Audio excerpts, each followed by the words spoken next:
السلام علیکم پیارے بچوں، کیسے ہیں آپ سب؟ امید ہے خیریت سے ہوں گے۔ آج میں واک کرنے کے لیے نکلی تو میں نے دیکھا وہاں مقامی پارک میں ایک بورڈ لگا ہوا ہے اور اس پر پاکستان سے متعلق معلومات لکھی ہوئی ہیں۔ آئیے ایک دفعہ ان معلومات کو پڑھتے ہیں اور دیکھتے ہیں۔ لکھا ہوا ہے پاکستان، اور کارنر میں ادھر لکھا ہوا پاکستان کا پرچم ہے، سبز اور سفید، آپ کو پتہ ہے، اور دائیں طرف قائد اعظم اور علامہ اقبال کی تصویر ہے۔ آپ سب کو معلوم ہے کہ پاکستان قائد اعظم نے بنایا تھا۔ قائد اعظم پاکستان کے بانی ہیں اور علامہ اقبال پاکستان کے قومی شاعر ہیں۔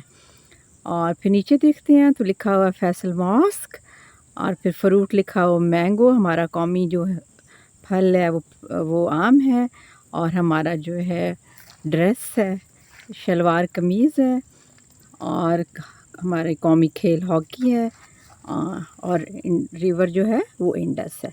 پرچم ہے یہ ہمارا پاکستان کا، یہ ہمارے پاکستان کے بانی قائد اعظم اور مفکر پاکستان علامہ اقبال۔ پھر مسجد ہے، پھر ہماری لینگویج ہے اردو، اور اس کے حروف تہجی لکھے ہوئے ہیں، لینگویج اردو۔ ہمارا جو پھول ہے وہ جاسمین ہے، فلاور جو ہے پاکستان کا وہ جاسمین ہے۔ پھر ہمارا یہ جو درخت ہے ٹری ہے دیودار ہے۔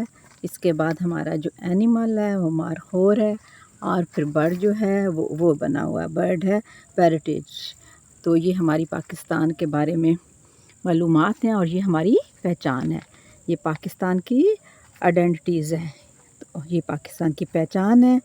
آپ کو اگر لکھنا پڑے کبھی پاکستان کے بارے میں پیراگراف تو آپ بتا سکتے ہیں کہ پاکستان کا پرچم سبز اور سفید ہے، اس پہ چاند تارہ بنا ہوا ہے، پاکستان کے بانی قائد اعظم ہیں، اور علامہ اقبال اس کے مفکر پاکستان ہے اور قومی شاعر ہیں۔ قومی پھل بھی ہے، قومی لباس بھی ہے، قومی کھیل ہے، اور قومی درخت ہے، اور قومی زبان ہماری اردو ہے۔ تو یہ تھا ایک بورڈ جو مجھے بہت اچھا لگا، میں نے سوچا آپ کے ساتھ اس کو شیئر کروں۔ اوکے، اللہ حافظ۔